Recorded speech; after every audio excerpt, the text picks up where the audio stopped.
Okay, guys, you are going to love this scene. The first thing we're going to want to do is block out the white space for our seeds and for some of the sprinkles. And I'm using Daniel Smith masking fluid. If you have masking fluid, that's great. It's going to be hard to paint around these, so we're going to have to block it off. But if you're a beginner and you don't have this, or you just don't want the hassle, don't worry.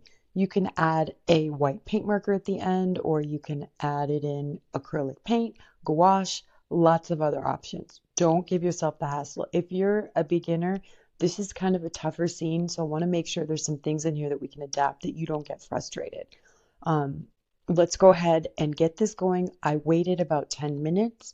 Now we're ready to go. Take a pink, like a pinky pink, salmony pink, a nice, just like wet, not super thick pigment, and we're going to drop that over the whole strawberry. Leave your highlighted white area open. At the top left is where our light source is coming. We're going to leave it open. Then I want you to get a ruby red. I have a pyrrole scarlet. That's Daniel Smith. You can use whatever red you have and use that for the bulk of the bottom 2/3 of your strawberry. And then we're going to strengthen that with a little bit of I have a quin coral. You can also add in a little purple. Grab a small brush. I have a number 1 Princeton watercolor and any green you have, but let's go in light. Start with your lightest and we'll build up to our darker colors. Leave a little bit of white space in the leaves if you like. We're going to put some yellow. We'll add a little brown to the base. We just don't want a singular one monotone color, monochromatic. And look what I've done. If you mess up and do it too dark on your first round, a lot of beginner watercolors do it, and so do I. Have a handy paper towel nearby. You can just blot some out. So here's where we can add in a little bit of yellow. We're going to just keep these little bits of green at the top super simple. We will come back and do a couple of lighter. If you'd like, you can add a little bit of brown. I have just a burnt umber just to give it a little organic look. Put a little bit in the bottom of some leaves, kind of around the base. And let's do a couple more on this side.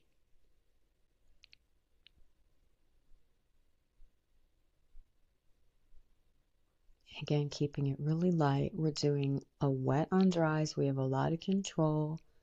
The paint is medium. It's not drip, drip watery. It's not super thick.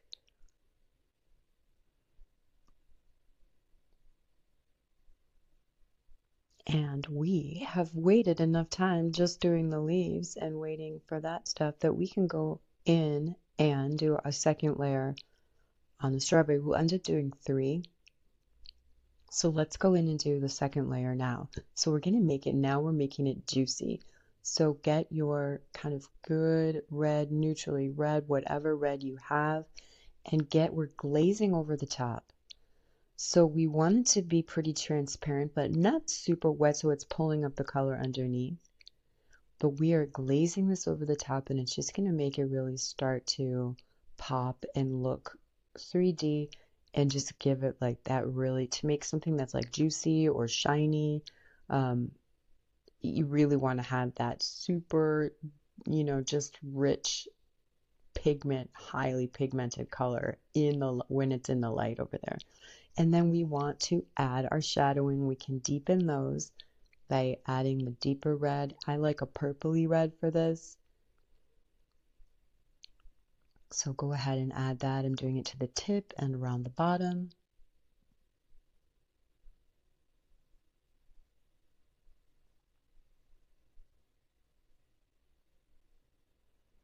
And then in our third round, we'll finish up with the strawberry before doing the seeds. And by that time, it's really going to look good.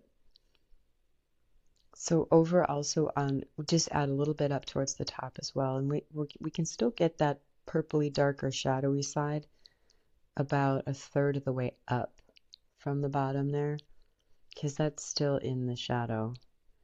And then what I'd like you guys to do also is get a little bit more of that juicy red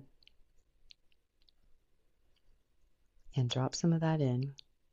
We've already glazed it, so we don't need to do it too many places now.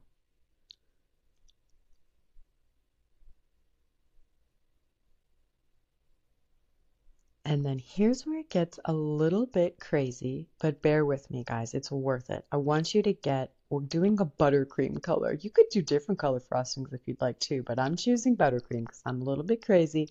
And what I want to do is have a tan, like a buff. You can get a yellow and brown, but super light, guys. This is just a light little wash so that it's not white. We're getting it like a really, really, really light, pale yellow cream, a crew, whatever color it is. It's not white, it's not yellow, it's not brown. It's just a real neutral. I would just say buff titanium is the Daniel Smith color. That's close, but you can make it by just having a really thin, thin, thin tan, light wash of tan and yellow. So this is just to get our lights established on there. This is our lightest area of the frosting. It's going to be, guys, for beginners, you guys looked at the traceable or you sketched it yourself, just as long as you have some of these bands of frosting, totally fine. You do not have to take it to all these levels and all of the different highlights, lowlights, and shading. Let's shoot, if you're a beginner, just shoot for one or two, like a little shadow and a little shadowing there, here and there. Intermediate or advanced, let's do 2, 3, or 4. So right now we're starting to build a little gray. I have a bluish gray, and we're starting to build our darker values on the right-hand side and under the frosting mounds. So think about it too like a rose with the lights, mediums, and darks and their petals.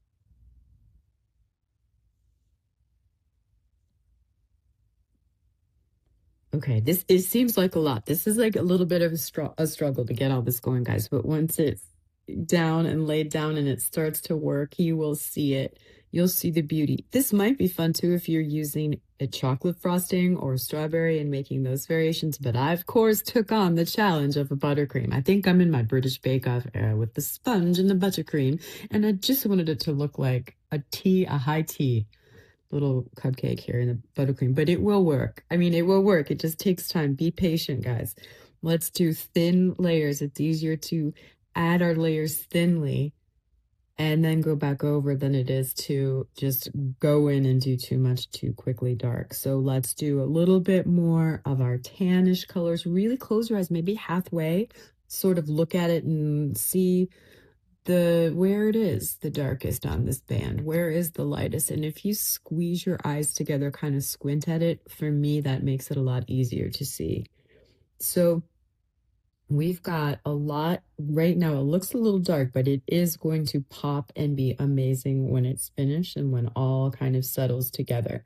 I've seen some people mention that watercolor paintings and art in general, there's a lot of it goes through an ugly stage, and it's ugly and you're not really quite sure what's going on until it starts to make sense. This is definitely the ugly, like gray frosting stage, but it will work for us. Right, you guys notice on the right side we're really doing a lot darker because it's on the opposite side of our light source, top left. So diagonally bottom right, we're doing it a lot darker. And then let's darken under the strawberry as well. You can use the gray and a little bit of brown down there too.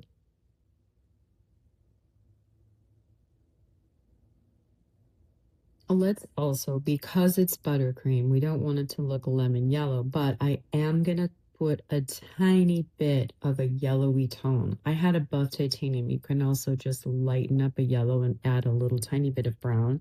And I'm just brushing it over in the medium tones.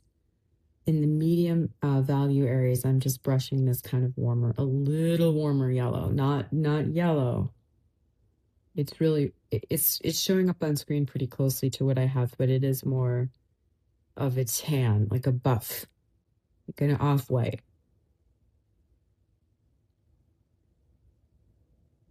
So this is just giving it a little bit more of the buttercream look. Why do I want a tub of frosting right now? I'm just about to run and go get a tub of frosting and come back. I'll try to withhold these cravings until the end of the painting. Okay, let's darken now. We've got a little time too to let that dry. Let's just darken a little the bottom of our strawberry. I'm going back to reds. What I like to do in a painting I'm discovering is really jump around, especially in watercolor. What area is dry, I'm going to start the other. I'm going to go back on, let the other part dry. Right now I'm taking advantage because the strawberry is dry enough to work on now. So let's do that. Put in a little bit of darker, of that purpley red, and then really deepen the shadows that are kind of in the mid section of the stripe, mid to bottom. It's over the top of it, so it's darker, but it's not the very bottom. So it's a shade lighter than our darkest. I also want to do kind of a glaze effect right now. I don't want to lose the really bright pop of juicy red. So I'm going to glaze that a little bit back over. Not very wet because I don't want to pull up a lot of the color underneath. But I am glazing it over. It's thin, but not dripping wet.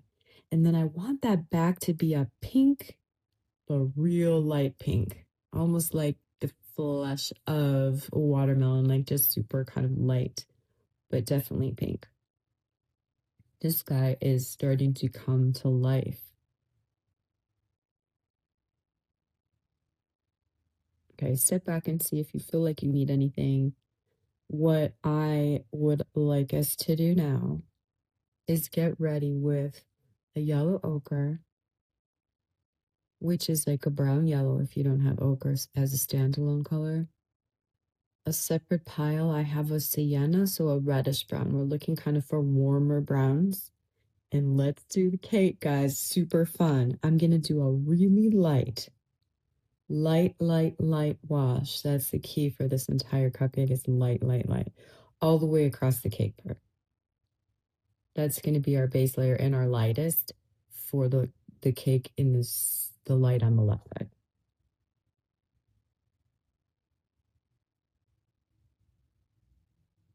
And if you feel like it got a little too dark, you can dampen some out. Have a paper towel nearby. Now we're going to look like some of the cooked part of the cupcake. Again, hungry, but the cakey kind of done in the oven. We want a little browner for that. So do that along the top edge of the wrapper and at the very bottom rim.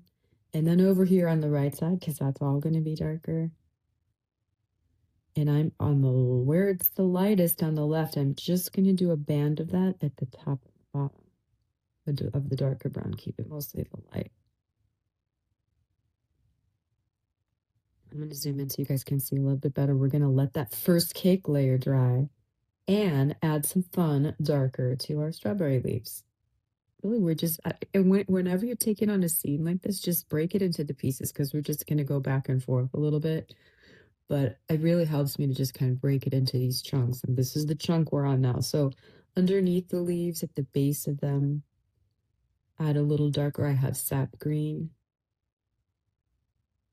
And just, I'm trying to keep some of the lines discreet so you can see different lines. I don't want it to be all solid green.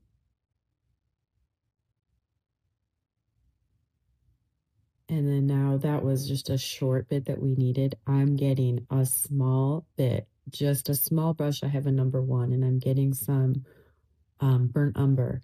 And I'm just making little squiggly lines, almost like little S's or dots you can do. Sorry, I'm hitting my camera. Dots you can do, or squigglies. I'm really sorry, guys. Now we have vertigo. All across. Even on the left side, we don't want it too dark on the left side, but we are going to kind of blur a little of that together. But we want it definitely to show this is like the texture of the cake. Little crumbs. And we're going to do some washes over the top of this. So some of this will kind of blend underneath, but just to have them there. It's not going to look like a poppy seed cake. But the first, just a little bit.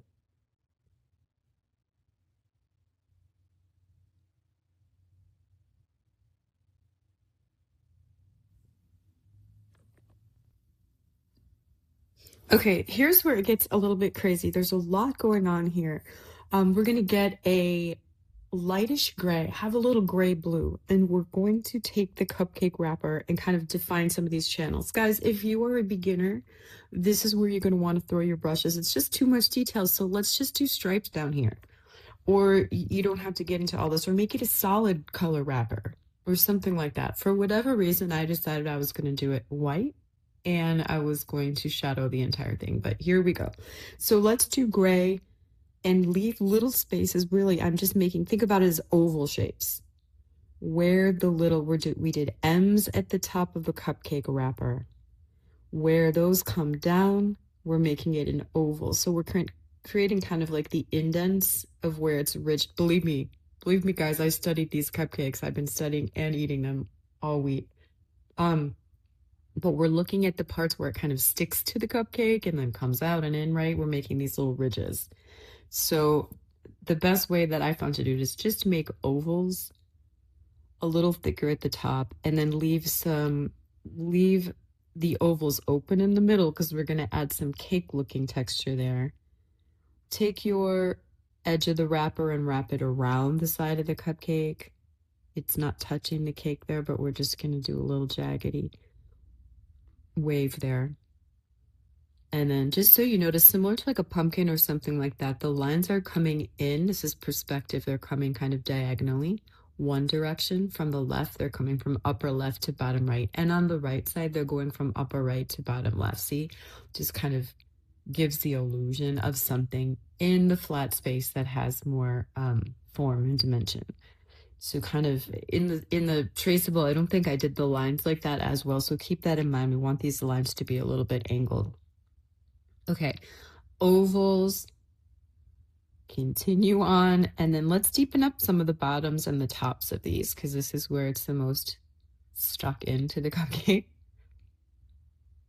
And as you go all the way across, finishing out those ovals, you're gonna have to wet your brush here and there because it gets dry. We're doing wet on dry. We're using a small brush. I'm using a 1. If you guys are doing a bigger canvas, it's probably a lot easier on your eyes and you can be using a bigger brush.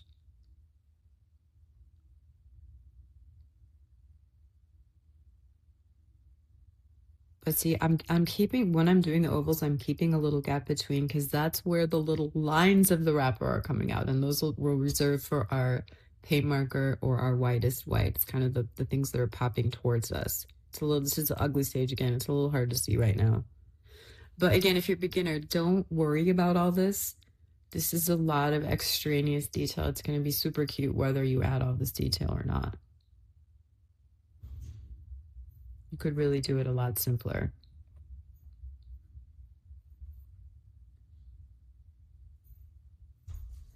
Okay, so you have going over towards the front, we have 2 little more sections to do. And then we are going to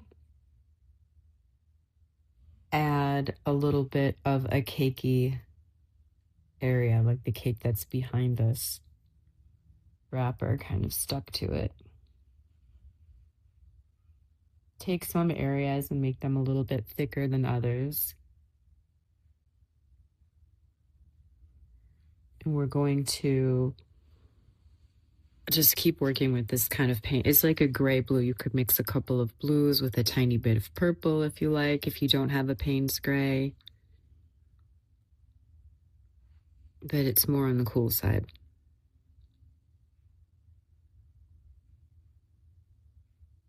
I'm about ready to be done with this wrapper. Does that make sense though with these like sort of tall ovals?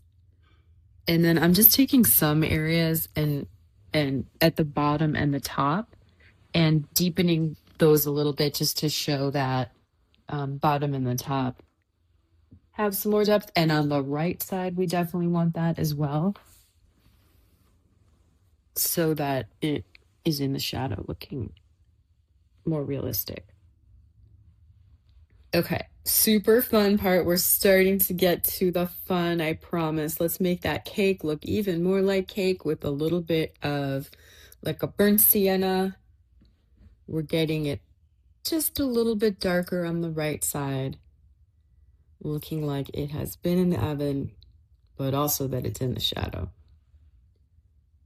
So little bit, remember, we don't want too much over there on the left, just on the top and bottom of that cake. And see, some of our texture disappeared because it dried right in there. So we can add a little bit more texture to that too, if you like. Right now, let's just get some of the tones a little bit deeper. Towards the bottom, we want it deeper, and towards the right side, let's make sure we've got that right side. I did add a little bit of brown, then it skipped ahead a bit. So on the right side, add add some more brown. And then under the icing, same thing. That's going to be a deeper shadow for us.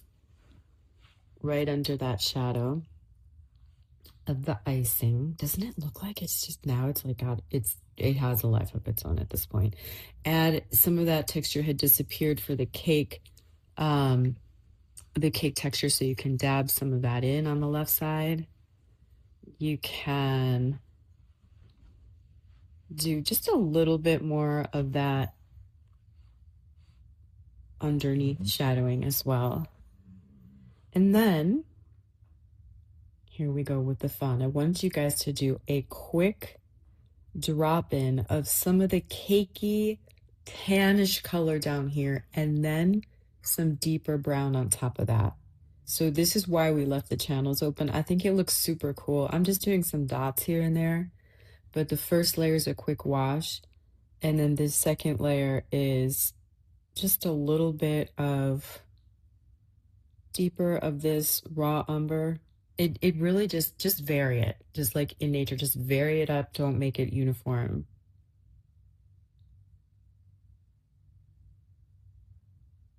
How awesome does it look? Now, one thing that's going to add to this too is to give it a shadow.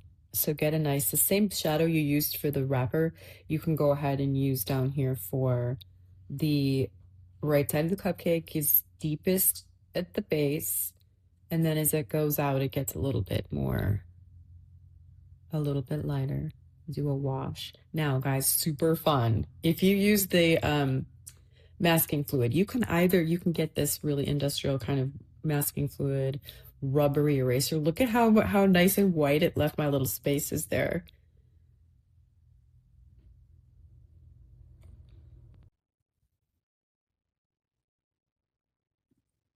Okay, let's do our little seeds. We can do them in yellow.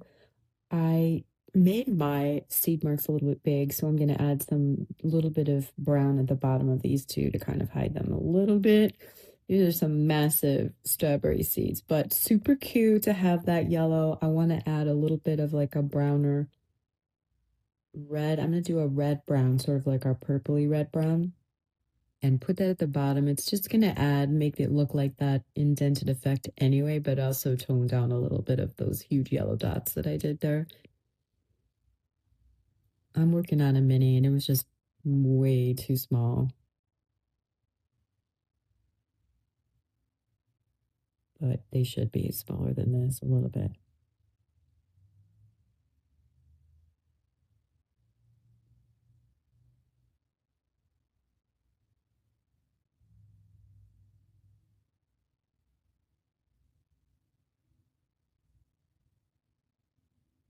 Okay, and then to just double add to that effect, let's do a brown, a darker little ring around all of them, all of the seeds.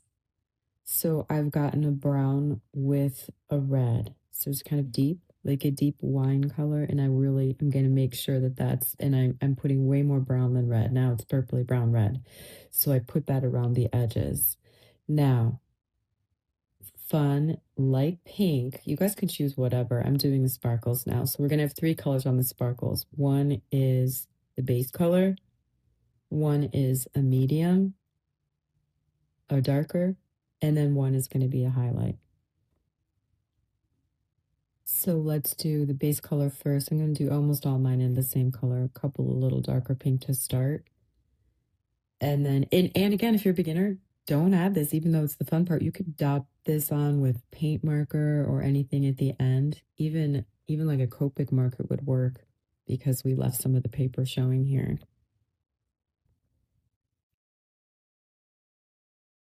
Okay, the final touch to make it look really 3D, we're going to do 2 last things, lights and darks. So the darkest on the bottom right of the sprinkles. So if you use pink like I did, then do a darker pink, whatever color your sprinkles are, just use a little darker down there. And that will make those pop out. We are also going to take our white gel pen or acrylic paint marker or white gouache, whatever you have, or even a little chalk pastel, and go around the top right of our seed areas where it's pushed in, and it will be the part of the strawberry that's catching the highlight of the light. So that's a really cool effect as well. We're really going all out on the 3D here. And then our very last, we are going to take and highlight the very tops of the frosting, go along those lines, band it across, go along the very top of the wrapper and a straight line down the front of the wrappers, maybe a couple of dots of into the cake itself, maybe more crumbs. But see guys where we're looking right above where you have your right the tops of those little bands of the frosting. That's where we really want to get it. We want it to look just like as if you're doing a rose. That's going to be your absolute lightest part. So it's looking amazing. Do your straight lines down. I hope you loved it. It looks delicious. Like and subscribe for lots of watercolor adventures. I can't wait to see our next work together.